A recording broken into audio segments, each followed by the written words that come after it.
Hello everyone and welcome to the video. Now those of you who are familiar with my channel know that I caught a lot of alligator gar while I was living in Texas. Now if you are unfamiliar with my channel, if this is your first time here, then welcome. I hope you stick around. Today I'm going to teach you how to catch alligator gar. Now I just want to preface this by saying that nothing I'm going to talk about here is my own original ideas. I basically collected information from across the internet, tried different methods, and now I'm going to present to you what has worked for me. Now I want to keep this short, sweet, and to the point, so let's go ahead and get started. Starting with the tackle. I found that for me, what tends to work best is about an 8 to 9 foot heavy action rod paired with an open face spinning reel about an 8 to 10,000 size. So for reference, when I was in Texas, I was using a Penn Fierce 8000. As far as your line, you want to look for something between 65 to 80 pound test braid. I was using Power Pro when I was in Texas. There are a lot of good braid brands, but Power Pro is my go-to. I tended to lean more towards 65 pound test because that meant that I was able to get more line on the spool. And when I was allowing the fish to run for a very long time, that mattered because they could take a lot of line off on a good run.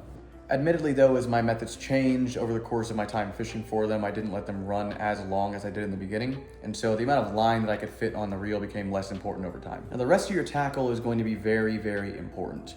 First of all, you're going to want to make sure that you have a heavy weighted cigar float. You want heavy duty barrel swivels. You're also going to want heavy braided Kevlar line, so maybe like a 100-pound test Kevlar cable. And most importantly, you're going to want a very small, sharp, sturdy hook. You think alligator gar, large fish, needs a really large hook. No, you need something along the lines of a Gamakatsu live bait hook, anywhere from like a size 1 to a size 1/0. That's very small for a very large fish, but these hooks are sturdy, they're really strong, they're really sharp, and because they're so small, if you accidentally gut hook the fish, you have a very low chance of inflicting a fatal injury by accident. Just a word on the terminal tackle. You could, instead of a Kevlar cable, use like a multi-strand metal cable with the classic sort of crimps to attach your hook to your main line. And that's what I did a lot while I was in Texas, but the lack of flexibility of that cable compared to Kevlar cable makes it pretty inferior. So if I were you, I would just stick with the Kevlar. Now catching bait for the fish is probably going to be the most tricky part of trying to fish for them. If you want to be good at catching alligator gar, you're going to have to be good at acquiring fish like carp and buffalo in reliable numbers. That was the hardest part for me, actually. Catching the alligator gar was actually not that hard. Catching the buffalo and the carp was very difficult. I was not that great at it, and I barely scraped by sometimes with just enough bait to get me through a fishing trip. So you need to find a good, reliable spot to catch carp and buffalo. Probably the easiest way to do that is to go to a local spillway and fish really close to the actual spillway area or cast net where you can catch smaller carp and buffalo. Bigger ones will work, but they're also a little bit harder to cut and divide into pieces of bait. Now, when you actually get the bait, you're gonna wanna make sure that it's cut into pieces that are about roughly the size of your fist. You really don't need too much larger than that. So as far as actually setting up your rod and reel to catch alligator gar, what you're gonna wanna do is start with your hook. From your hook, attach about a 3-foot leader of Kevlar cable. Attach the other end of that Kevlar cable to your barrel swivel. And then on your main line, what you want to do is slip on a plastic bead and then your cigar float. And then go ahead and tie the main line to the free end of the barrel swivel. 12 feet up on the main line, you want to go ahead and tie on your bobber stopper. So what it should look like is hook, leader, barrel swivel, main line that has your cigar float, then your bead, and then the bobber stopper 12 feet up. In this case, the cigar float is not actually being used to suspend the bait off the bottom. You're trying to give enough room on the main line so that the float can slide freely, even when the bait is all the way on the bottom of the river. So what this does is it just acts as an indicator showing you where the bait is at, and then you'll see the bobber start to move across the surface of the water when something has picked it up. So time of year and location. First of all, time of year is pretty simple. These are warm weather fish, and so they're going to be most active between around April and October, most of the places that you're going to catch them. Now locations are fairly straightforward. Once you've found a good spot, it tends to continue to be a good spot. Two main things you want to look for. First of all, spillways along the rivers that are known to have these alligator gar. For example, the Lake Livingston Dam in Texas on the Trinity River. That spillway off that dam is known to have a lot of small to medium-sized alligator gar. Very plentiful in that area. So spillways are a really good location to find them. When you're not looking in spillways, the other place that you tend to want to look is going to be the very deep, pronounced bends in the rivers.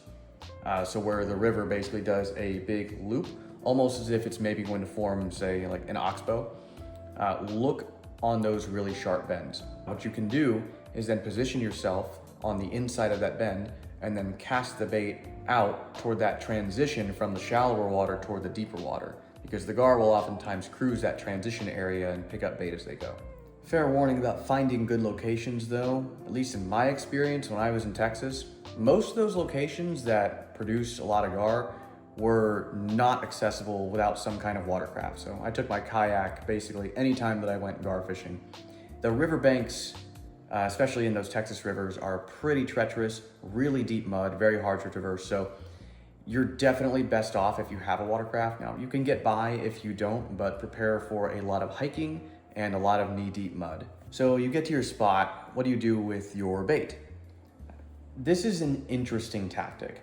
So you want to have some bait floss, and you basically will tie a large loop with it.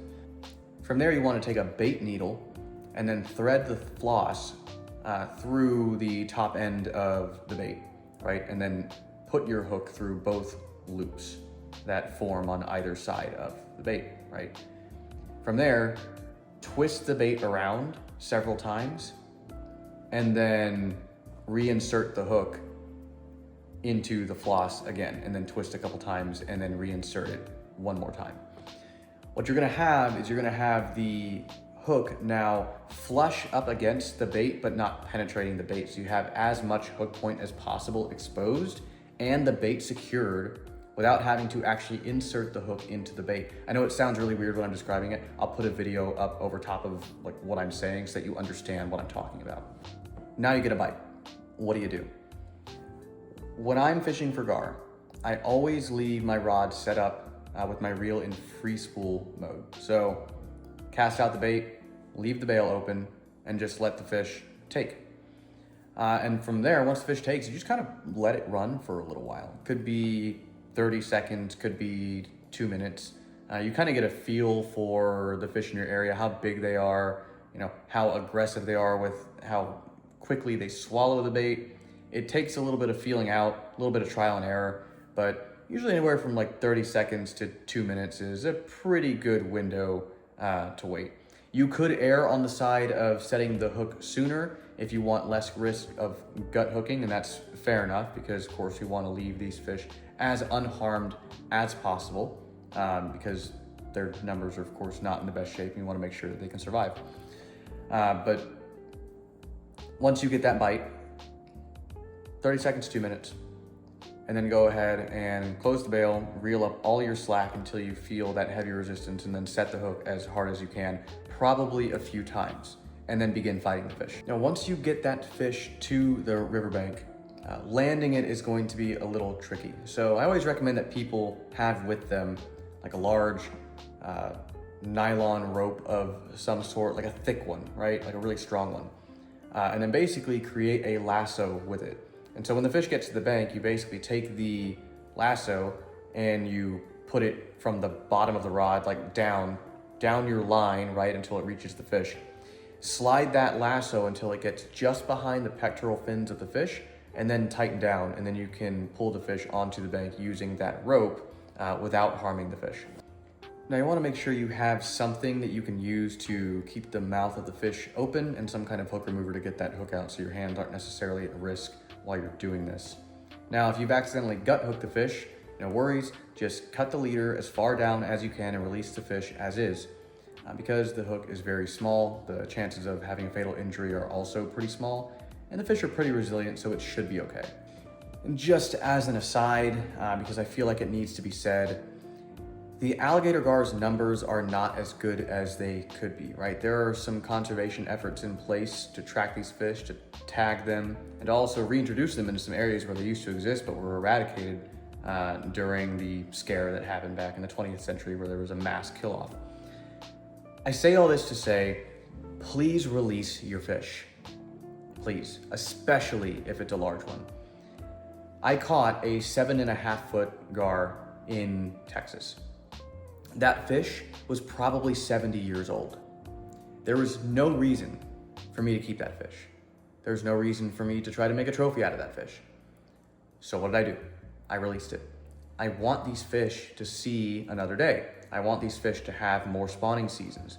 We need to allow these fish to live so that their numbers can come back up. And we also especially need to let these giants live in order to, one, preserve the genetics of these fish, the really good genetics producing these monsters, and also to give other anglers the chance to catch these fish and experience that for themselves. I know that, for example, in Louisiana, there is no regulation for how many alligator gar you can keep in a day or in a season. And I know people will say this is because with the extensive swamp network in Louisiana, there's no possible way to eradicate them all. But frankly, I don't buy it. I don't agree with the lack of regulation, and I think that needs to be relooked. And I encourage anyone who's in Louisiana watching this video to please release your fish. So I think that covers about everything. Told you guys this is gonna be quick and to the point. So please let me know what you think. Leave a comment, like, subscribe, and I will see you guys in the next one.